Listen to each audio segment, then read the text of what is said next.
Hey everyone, welcome to Running Retro. Today we are going to be doing a disassembly and reassembly of a Nintendo 64 controller. And while many of the other controllers that we have done and that we will do, it's nice to be able to take them apart, to clean them, repad them, do whatever you like with them. The 64 controller is probably the most important one to be able to disassemble and reassemble because of this joystick. As you all probably know, these things are notorious for wearing out, and they suck, and you need to replace them. You can also refurb them. So we're going to go through that today, and by the end of it, you should be able to at least replace the whole thing. I'm not going to open the joystick up itself, but if you can take the whole controller apart, then you at that point you can take this apart and figure it out. Just pay attention to what you're doing. It's not that bad. So without further ado, this joystick is already toast, so I'm not going to worry about it too much.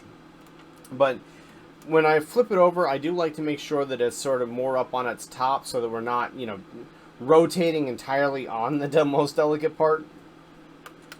And we have 1, 2, 3, 4, 5, 6, 7, 8, 9. So there's more screws on this than any other one that we've removed.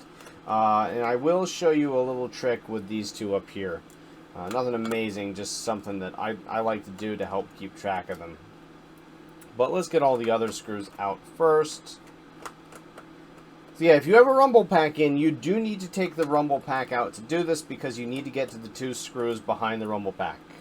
That is necessary.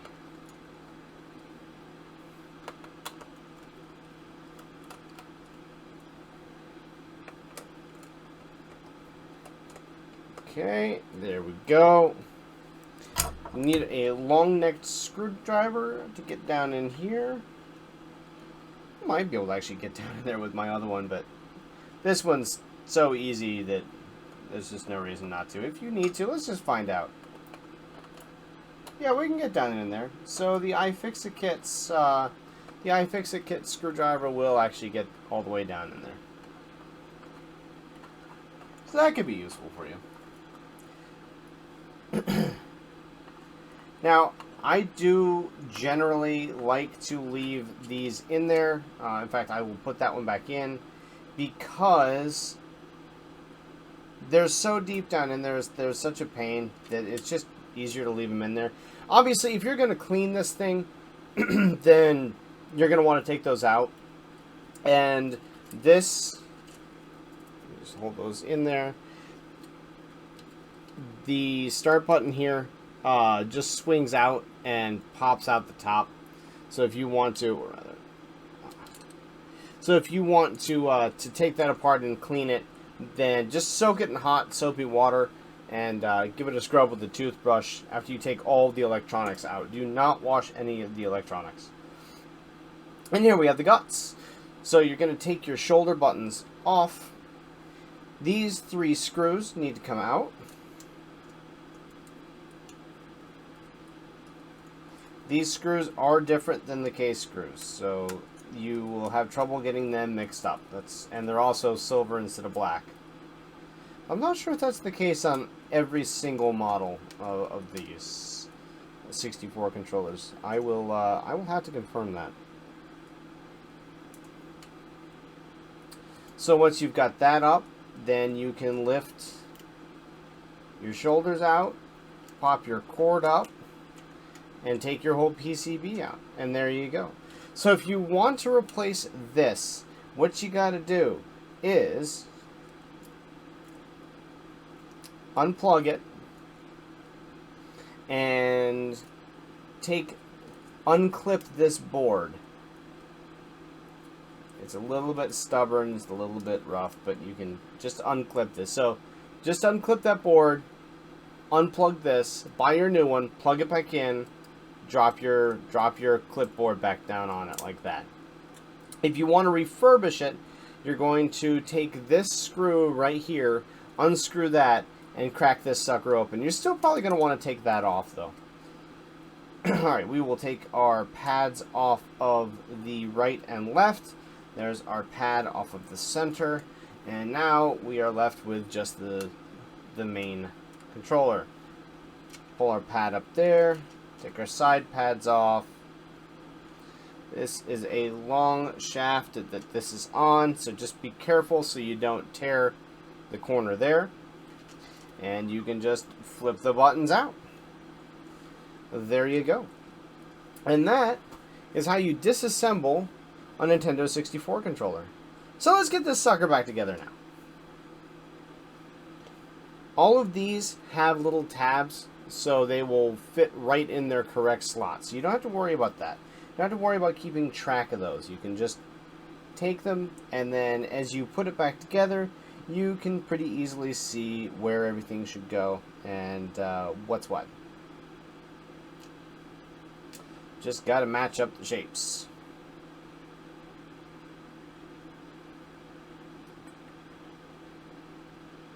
Of course, if they're inverted, sometimes it takes a minute, but that's okay.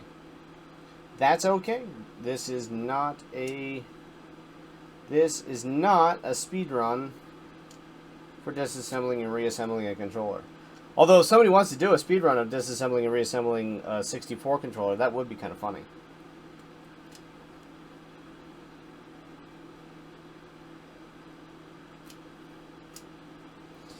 Alright, drop our contact back down on there. Do need to put the D-pad back in. That would help. Not that the D-pad in the 64 is all that great to begin with, but it doesn't mean that this is being a little stubborn. Okay. I actually forgot that there is a notch right here next to this pole. And you do need to slip that down on there. Most of the times coming into these, I'm not coming to clean the contacts or I'm not doing anything like that. I'm coming in to replace the joystick. This doesn't actually have a piece that fits on, but you can tell easily where it goes because the two large buttons are off to the side and it sort of widens out to the larger buttons. Alright, so we've got that. Now let's set that aside for the moment, and we will take this button, flip it upside down, and there are two holes, one here, one here. There are two tabs here. So what you want to do is line up the clip here with the clip formation on the pad, and then just drop it in there like that. And there we go. The R and L buttons, same thing. There's two little nibs, and you're going to just press those into their respective holes.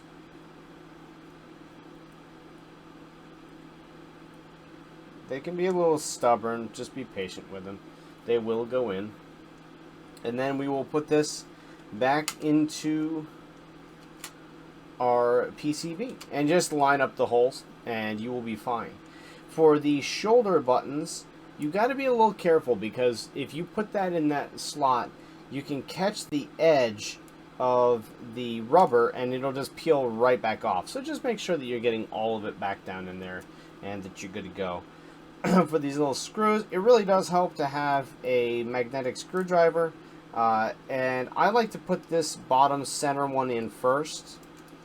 Don't know why, it just makes me feel better about things. It does seem to do a good job of actually centering the whole construct.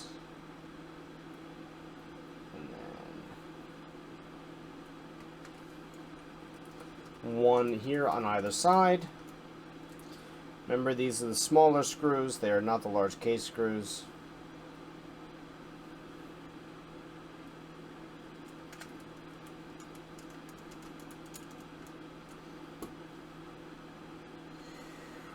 Wind it back around and oops, there we go. Wind it back around and back through the top.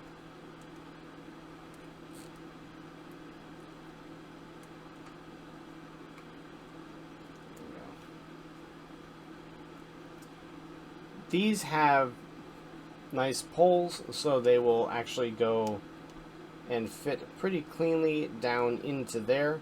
That's a great improvement from the 64. I mean, from the Super Nintendo. Makes life a lot easier. There as well. There you go. Then this just goes straight back down on top.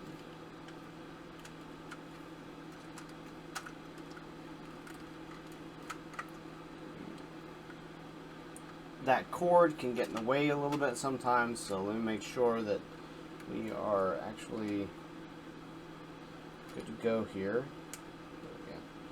There we go. My bad. Between these two poles and around, I always make that mistake every single time.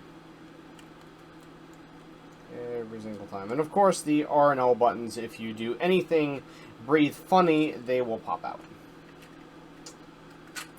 Drop that back down. Get down in there. Give these two screws a tightening.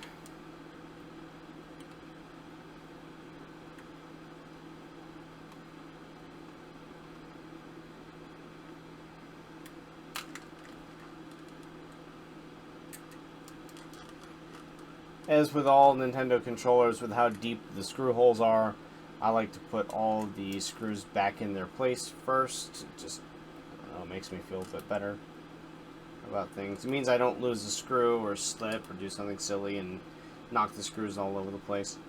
I do like to screw this top one down first because it's the best for consolidating the controller. And you do want to just screw it down until it tightens and sort of locks. You don't want to screw it past that because remember, you are screwing into plastic and you do not want to strip that out. And then I do these two because they like to pop out. They're the only ones that are really shallow enough to pop out, as you saw one pop out when I started screwing the others down. And then it doesn't really matter what order you tighten them down in after that. And it doesn't really matter what order you tighten these down in general, but just be aware of that.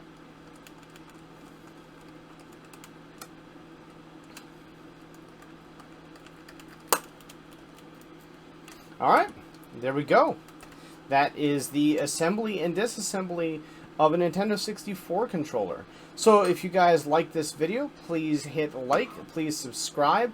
If you think we missed something, or you want to hear an explanation of something, or anything like that, or want to see us do another one, then drop the comment in the comment section below.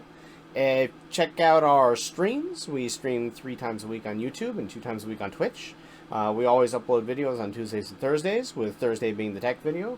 So be sure to come back, catch us again, join some of our live streams. We're part of a really, really cool community, really nice people. So come check that out, come chat, hang out. It's all a good time. Thanks everyone for joining.